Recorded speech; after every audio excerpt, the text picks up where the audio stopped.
அனைத்து ஜோதிட சொந்தங்கள் அனைவருக்கும் அன்பான வணக்கம். இன்னைக்கு நம்ம பார்க்கக்கூடிய தலைப்பு 12 பாவகத்திலும்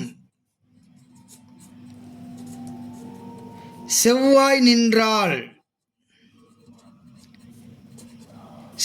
நின்றால் என்ன பலன்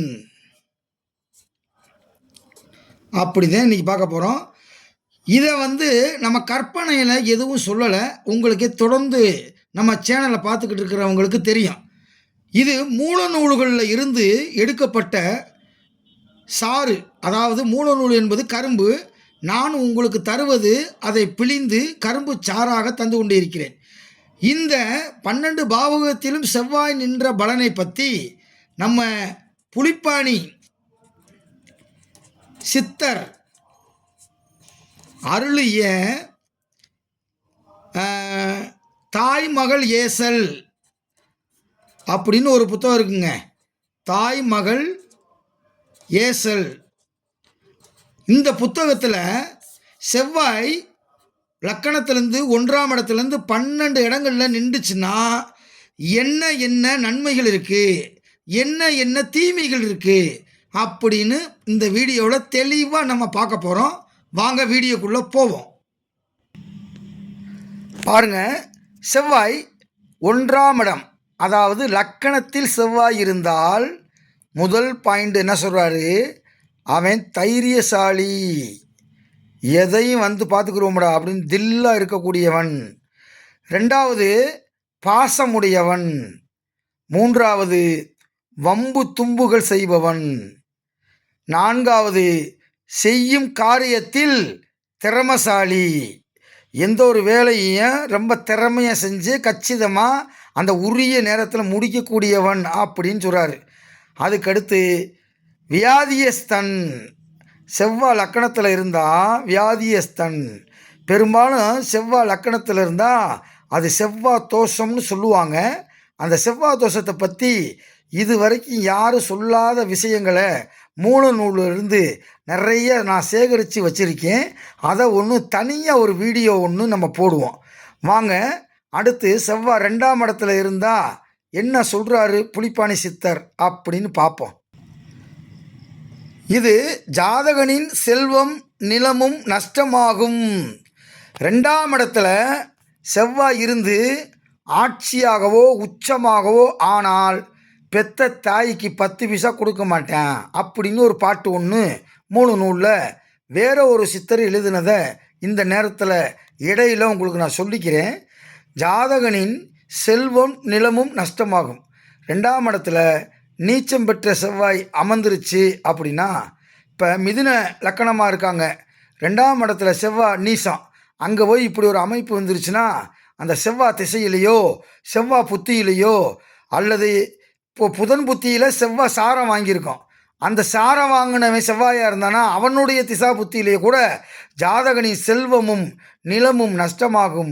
மேலும் மனைவியோடு பகை கொள்வான். அடிக்கடி சத்தியம் செய்து சூளுரைப்பான். நிறைய பேர்த்த பார்த்துருக்கான். நம்ம நிறைய பேர் சத்தியம் பண்ணுற ஆளெல்லாம் பார்த்துருக்கான். டேய் பிராமிஸ்ரா, என்னை நம்ப மாட்டியாடா, எத்தனை வருஷமாக பழகுறான் போடா அப்படின்வேன். அவனுக்கெல்லாம் செவ்வாய் அங்கே 2ஆம் இடத்துல இருக்குன்னு அர்த்தம். பாருங்க, 3வது கண் வியாதிக்காரன். ஆட்சி பெற்று 2இல் செவ்வாய் அமர்ந்தால் செல்வமும் நிலமும் லாபமும் கிட்டும். மனைவியால் அதிர்ஷ்டம் உண்டு. நான் 2ஆம் இடத்துல ஆட்சியோ செல்வமோ பெற்றிருந்தா அது தாய்க்கு 5 காசு தரமாட்டேன் அப்படின்னு சொன்னேன். ஆனால் அவனுக்கு லாபம் கொட்டுன்னு கொட்டும். மனைவியாலும் அதிர்ஷ்டம் உண்டு செவ்வாய் 2ல் இருந்தா. பாருங்கள், செவ்வாய் 3ல் இருந்தால் வேத விதிகளை கடைபிடிப்பவனாக இருப்பான். ஐதீகம் ரொம்ப பார்ப்பார். வீட்டை விட்டு பிறப்புறப்ப யாராவது ஒரு எம்டி குடத்தோடு கிராஸ் பண்ணால் கூட அப்படியே மண்டையில் கை வச்சு உட்காந்துருவார். ஏன்னா ஐதீகம் பார்ப்பார். அப்போ 2வது பாயிண்ட்டு சிந்தனை திறன் மிக்கவர். ஒரு பேப்பரும் பேனாவும் கொடுத்து ஏதாவது ஒரு தலைப்பு கொடுத்தா அவர் வார்டுக்கு சிந்தனை தட்டி விட்டு அவர் வார்டுக்கு கட்டுற கவிதைன்னு எழுதிக்கிட்டே இருப்பார். 3வது நற்பண்பாளன், நல்ல மனிதனியா அப்படின்னு 4 பேர் சொல்கிற அளவுக்கு இந்த செவ்வாய் 3ல் இருந்தால் அவர் வாழ்வார். 4வது இளைய சகோதரனுக்கு துன்பம் உண்டு. அதாவது 3ஆம் இடம் என்பது சகோதர ஸ்தானம். அந்த இடத்துல சகோதர கிரகம் செவ்வாய் இருந்தால் காரக கோபக நாஸ்தி விதி அப்படின்னு அர்த்தம். 3ஆம் இடத்தினுடைய அதிபதி நீச்சம் பெற்று திசை நடைமுறைக்கு வந்துவிட்டால் அந்த நேரத்தில் இளைய சகோதரனுக்கு உயிராபத்து ஏற்படும் அப்படின்ற ஒரு விதியும் மூல நூலில் இருக்குது. இப்போ இவர் சொன்னதை பார்ப்போம். 5ல் அஞ்சா நெஞ்சன் பாருங்கள், 5ல் அஞ்சா நெஞ்சன். அப்போ 5ல் இருந்தால் செவ்வாய் அஞ்சா நெஞ்சன், யாருக்கும் பயப்பட மாட்டார். 6ல் இருந்தால் காயம் பட்ட வடிவை உடலில் கொண்டிருப்பான். ஏதாவது வெட்டுக்காயம், கத்தியை வச்சு கிழிச்சு விட்டது, கம்பை வச்சு அடித்தது, இந்த மாதிரி ஏதாவது ஒரு வடு காயங்கள் தழும்பு இருக்கும்ன்றார். 7வது பாயிண்ட், மலைப்பகுதியில் வாசம் செய்ய செல்பவன். ஊட்டி கொடைக்கானல் இப்படி இடத்துல தான் வாழ்வார் போலவர். செவ்வாய் 3ல் இருந்தால் மலைப்பிரதேசத்தில் வாழக்கூடியவர். அடுத்து மெய்யறிவு உடையவனாயிருப்பான். மெய்யறிவு என்பது அறிவு என்பது 6 வகைப்படும். நூலறிவு, நுண்ணறிவு, பட்டறிவு, பகுத்தறிவு, தொகுத்தறிவு, ஞானறிவு அப்படின்னு சொல்லி அதில் மெய்யறிவு என்பது யாரை எது சொன்னாலும் கேட்க மாட்டாங்க. இவங்களுக்கு என்ன தோணுதோ செய்வேன். இந்த 3 செவ்வாய் இருந்தால் யார் சொன்னாலும் கேட்க மாட்டாமல் இவருக்கு தோன்றதை செஞ்சு அதை வெற்றி அடைவார். பாருங்கள் 9வது பாயிண்ட்டு, அநேக செல்வங்களை செய்து அறிவிப்பான். செயல்களை அநேக செயலை செய்து சாதிப்பான். ஏகப்பட்ட வீரதீர பராக்கிரம செயல்களை எல்லாம் செய்து அவர் ஒரு சாதனையாளனாக இருப்பார். 3 செவ்வாய் இருந்தால்.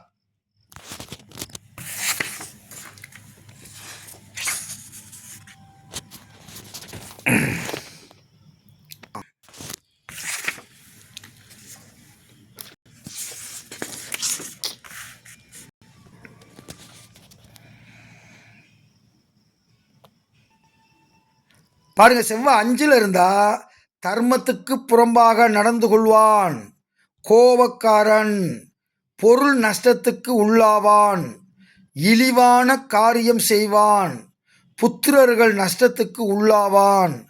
5ல் செவ்வாய் இருந்து அந்த செவ்வாயினுடைய வலிமையெல்லாம் பார்க்கணும். நீங்கள் நேரடியாக எடுத்துக்கொள்ளக்கூடாது. 5ல் செவ்வாய் இருக்குது, நீங்கள் சொன்னது எதுவுமே நடக்கலை எனக்கு அப்படிலாம் சொல்லக்கூடாது. 5ல் செவ்வாய் என்ன கண்டிஷன் இருக்குது? நட்பு வீட்டில் இருக்கா, பகை வீட்டில் இருக்கா, ஆட்சியாக இருக்கா, உச்சமாக இருக்கா, சுவர்கள் ஏதேனும் அந்த செவ்வாயை பார்க்குதா, நவாம்சத்தில் அது எப்படி இருக்குது, இப்படியெல்லாம் பார்த்துட்டு இந்த கருத்தை பிட்டப் பண்ணணும். நீங்கள் வார்டுக்கு 19 5ல் செவ்வாய் இருக்குது, நீங்கள் சொன்னது எதுவுமே எனக்கு நடக்கலை அப்படின்னு கமாண்டு போடக்கூடாது. ஓகேவா? வாங்க நம்ம 6க்கு போவோம்.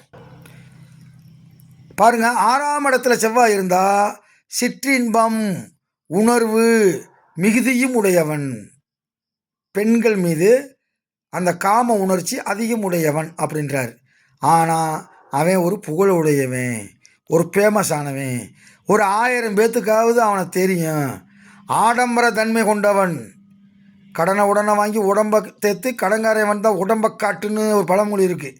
அது மாதிரி ஆடம்பரமாக தன்மை கொண்டவன் படை தளபதியாயிருப்பான். பாருங்கள், 10க்குரியவனை செவ்வாய் பார்த்தால் படைக்கு தளபதி அப்படின்னு புலிப்பாணி சித்தர் எழுதுகிறார். அப்போ 6ல் செவ்வாய் இருந்தாலும் அவன் சாதாரண ஆள் கிடையாது, படைக்கு தளபதியாக இருப்பான். அப்போ 6ஆம் இடம் ஆட்சியாகவோ உச்சமாகவோ அல்லது சுவர்களுடைய பார்வையிலோ சுவர்களுடைய சேர்க்கையோ இருந்துச்சுன்னா அவன் படைக்கு தளபதியாக கட்டாயம் இருப்பான். ஒரு 50 பேராவது அவங்களுக்கு கீழே வேலை வைப்பாங்க. பல காரியங்களை வெற்றி பெறுவான். அடுத்து பகைவர்களை வீழ்த்துவான். 6ஆம் இடத்தில் சுவர்கள் இருக்கக்கூடாது. சுவர்கள் இருந்தால் அவன் புலவன். 6ஆம் இடத்துல குருவோ சுக்கிரனோ அல்லது சந்திரனோ இருந்தால் அவன் கவிஞன். பேனா பேப்பர் எடுத்து அவர் வாட்டுக்கு கவிதை எழுதிக்கிட்டே இருப்பார். 6ஆம் இடத்துல பகை கிரகங்கள் தான் உட்கார்ந்துருக்கணும். அப்படி பகை கிரகங்கள் இருந்துச்சுன்னா, இது பகை கிரகங்கள்ன்றேன், தீய கிரகங்கள் தான் இருக்கணும். தீய கிரகங்கள் இருந்தால் எதிரிகள் அஞ்சுவார்கள். அவன் நடந்து போகிறான்னா 4 பேர் எந்திரிச்சு போயிடுவேன், இது கூட வம்பு, இவன் கூட போய் வம்பெடுத்துக்கிட்டு அப்படின்னு. அப்போ 6ஆம் இடத்துல செவ்வாய் என்ற தீய கிரகம் மாதிரி ராகு கேது இதெல்லாம் உட்காந்துருந்தா எதிரிகளை வீழ்த்துவான். ஒரு சண்டை கண்டை வந்துருந்தா இவனுக்கு தான் வெற்றி கிடைக்கும். அதில் சுவர்கள் இருந்துச்சுன்னா அவன் தோற்று போயிடுவான். கோர்ட்டு கேஸ்லாம் போட்டோம்னா அது தோற்று போகிறதுக்கு அதிக வாய்ப்பு இருக்குது. பாருங்கள், 7ஆம் இடத்துக்கும் 8ஆம் இடத்துக்கும் புலிப்பாணி சித்தர் தாய் மகள் ஏசல் என்ற புத்தகத்தில் ரெண்டுக்கும் ஒன்றா சேர்த்து சொல்லிட்டார். எதுக்கடா தனித்தனியாக சொல்லிக்கிட்டு, ரெண்டுக்கும் ஒன்று தான் போ. 7லையும் 8லையும் செவ்வாய் இருந்தால் கொடிய சிந்தனை உள்ளவன், அவர் சிந்தனை கொஞ்சம் ஹார்டாக இருக்கும், செயல் வீரன், ஆனால் எந்த ஒரு வேலையும் கரெக்டாக செஞ்சு முடிக்கிற பயங்கரமான திறமையான ஆள். மனைவியை இழப்பான். 7ல் செவ்வாய் இருந்தால் செவ்வாய் தோஷம்னு பேர், 8ல் இருந்தாலும் செவ்வாய் தோஷம். அப்போ மனைவியை இழக்கக்கூடிய விஷயம்லாம் நடக்கக்கூடியது எப்போ? செவ்வாய் திசையோ செவ்வாய் புத்தியோ வந்தாத்தேன். செல்வத்தை பறிகொடுப்பான். அந்த திசை புத்தி வந்துருச்சுன்னா கட்டாயம் அவர் வச்சுருக்கிற காசு கீசு எல்லாம் கரைஞ்சி போய் பக்கத்து வீட்டில் ஒரு 150 ரூபா கடன் வாங்கி அன்னைக்கு பொழப்ப ஓட்டுற மாதிரி சூழ்நிலை ஏற்பட்டு போயிடும். இந்த செவ்வாய் 9ல் இருந்தாத்தேன் அதுக்கு 11 பாயிண்ட் சொல்கிறார் பாருங்க. ஆசிரியர்களை நித்திப்பவனாக இருப்பான். ஆசிரியர்கள்னால் சொல்லித்தர குருவை மதிக்கக்கூடியவனாக இருக்க மாட்டான். கேலி பண்ணுறது, கிண்டல் பண்ணுறது, குரு துரோகம் செய்யக்கூடியவனாக இருப்பான். பொருள் அழிவு உண்டு. புறம் சொல்பவனாக இருப்பான். கோழி மூட்டுறது. பலருக்கும் விரோதியாகவும் இருப்பான். தீய கர்ம வினை பயன்களை இப்பிறவியில் அனுபவிக்க பிறந்தவன். அப்போ 9ல் செவ்வாய் இருக்கிறது கொஞ்சம் டேஞ்சர் தான் போல. வீண் கவலைக்கு உள்ளாவான். அவசியமின்றி அலைந்து திரியக்கூடியவன். சாதகனின் பெற்றோருக்கு அழிவு நேரிடும். சகோதரர்களையும் இழக்க நேரிடும். தனித்து வாழ நேரிடலாம். உலகத்தினர் இவனை தீயவனாவன் என்று பழித்து பேசுவார்கள். அதாவது 9ஆம் இடத்துல இருந்தாலே இது பூரா நடக்குமா அப்படின்றத யோசிங்க. 9ஆம் இடத்துல செவ்வாய் பகை வீட்டிலேயோ நீச வீட்டிலேயோ கூட தீய கிரகங்கள் சேர்ந்தோ தீய கிரகங்கள் பார்த்தோ அல்லது நவாம்சத்தில் அந்த செவ்வாய் நீசமாய் போனாலோ இந்த 11 கருத்துக்களும் நடைமுறைக்கு வந்துவிடும். பாருங்க, 11ல் செவ்வாய் இருந்தால் பல நற்பெயர்களை பெற்றிருப்பான். 10ல் செவ்வாய் இருந்தால் அவன் பல நற்பெயர்களை பெற்றிருப்பான். நல் ஒழுக்கங்களை கடைபிடிப்பான். அஞ்சா நெஞ்சன். இராஜாங்க உத்தியோகம் பார்ப்பான். 10ல் செவ்வாய் திக்பலம். இராஜாங்க உத்தியோகம் பார்ப்பான்னா அரசாங்கத்தில் ஒரு பெரிய போஸ்ட்டுக்கு போகிறதுக்கு வாய்ப்பு இருக்குது அப்படின்னு அர்த்தம். 10ல் செவ்வாய் இருந்தால், சூரியனும் நல்லா இருந்தால் மருத்துவத்துக்கு போயிடுவாங்க. செவ்வாதே மருத்துவ கிரகம்.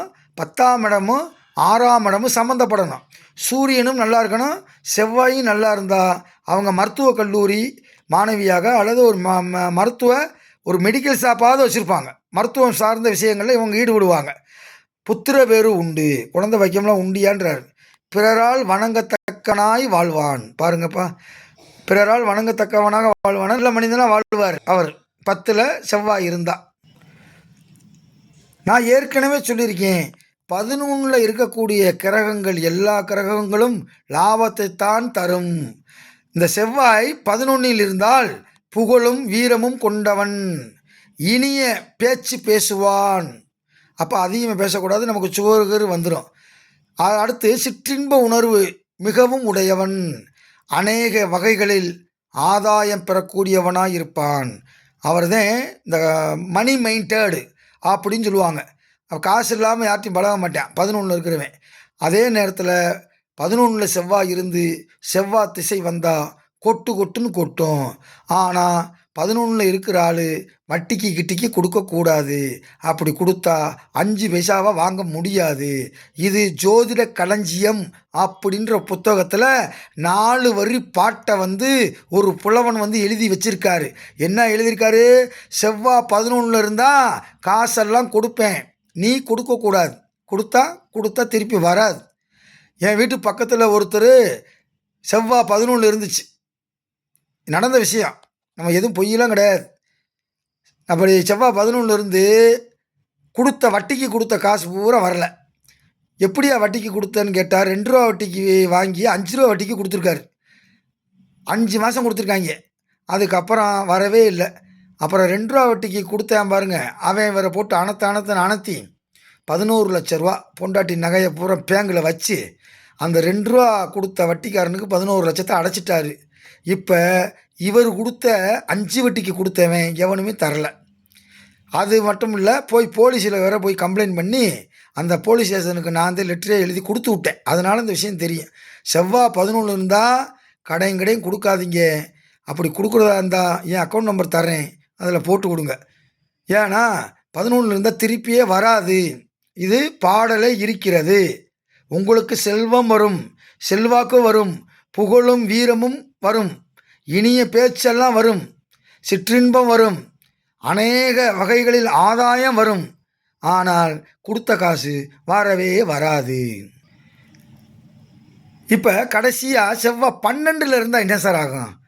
மனைவிக்கு அழிவு உண்டு, ஜாதகனின் காலில் பாதிப்பு ஏற்படலாம், வறுமை உடையவன், கண்ணில் குறைபாடு உண்டு, அவப்பெயர் சம்பாதிப்பான். 12 செவ்வாய் இருந்து அந்த 12ஆம் இடம் ஆட்சியோ உச்சமோ பெற்றால் கூட அதிக பாதிப்பு வராது. இப்போ 12ஆம் இடம் வந்து உங்களுக்கு கடகமாக வந்து அங்கே நீசமாய் பெற்றிருந்துச்சுன்னா மிகப்பெரிய பாதிப்பு. இது பூராமே வந்து சேர்ந்துடும். அப்போ செவ்வாயை நீங்கள் சீர்தூக்கி பார்க்கணும். செவ்வாய் அந்த இடத்துல எப்படி இருக்குது, நவாம்சத்தில் எப்படி இருக்குது, செவ்வாய் யாருடைய சாரை வாங்கியிருக்கு, செவ்வாய் யார் கூட சேர்ந்துருக்கு, 12 ராகு கேது, அதில் ஏதாவது ஒன்று செவ்வாயும் சேர்ந்து உட்காந்துருந்துச்சுன்னா வச்சு செஞ்சு விட்டுரும். அப்படி உட்காந்துருந்து சனியோ செவ்வாயோ அல்லது சனி செவ்வாய் ரெண்டும் சேர்ந்து ஜோடி போட்டுக்கிட்டு அந்த 12 இருக்கக்கூடிய செவ்வாயை பார்த்துச்சுன்னா இதில் இருக்கக்கூடிய 5 அப்படியே நடந்துடும். மனைவிக்கு அழிவு உண்டாயிரும், ஜாதகனின் காலில் பாதிப்பு ஏற்படும், வறுமை உடையவனாக மாறிடுவேன், கண்ணில் குறைபாடு ஏற்பட்டு அந்த லேசர் ஆப்ரேஷன் பண்ணுற மாதிரி சூழ்நிலை ஏற்பட்டு போயிடும், அவப்பெயர் சம்பாதிப்பான். ஊரெல்லாம் காரி துப்புற மாதிரி ஏதாவது ஒரு விஷயத்தை செஞ்சு விட்டு அசிங்கப்பட்டு கேவலப்பட்டு கஷ்டப்பட்டு லொல்லு போட்டு அப்படியெல்லாம் இருக்கிறதுனால தான் பேசாமல் காஞ்சி பட்டுக்கு போய் வாழ்கிறது நல்லதுன்னு நினைக்கிறேன். ஏன்னா அதில் ஒரு பட்டு வருது. அதனால் அவ்வளோ கஷ்டப்பட வேண்டிய சூழ்நிலை ஏற்பட்டு போயிடும். அப்படிலாம் இருந்துச்சுன்னா நீங்கள் கட்டாயம் வந்து அந்த கோளறு பதிகம் பாடுங்க. கோள்களால் ஏற்படக்கூடிய தீமைகளை அழிக்கக்கூடிய ஒரே ஒரு பதிகம் கோளறு பதிகம். அது திருஞான சம்பந்தன் எழுதியது. அது வேணும்னா வாட்ஸ்அப்பில் கூட நீங்கள் கேளுங்க, நான் அனுப்பி வைக்கிறேன். அப்படி இல்லாட்டி நீங்கள் நெட்டிலே போய் கோளறு பதிகம் அப்படின்னு போட்டிங்கன்னா வரும். அதெல்லாம் வாங்கி பாடுங்க. உங்களுக்கு இப்படிலாம் துன்பங்கள்லாம் வராமல் அதிலிருந்து நீங்கள் தப்பிச்சுக்கிறலாம்னு சொல்லி மிகுந்த நன்றியை தெரிவித்து கொண்டு விடைபெறுகிறேன். நன்றி, வணக்கம்.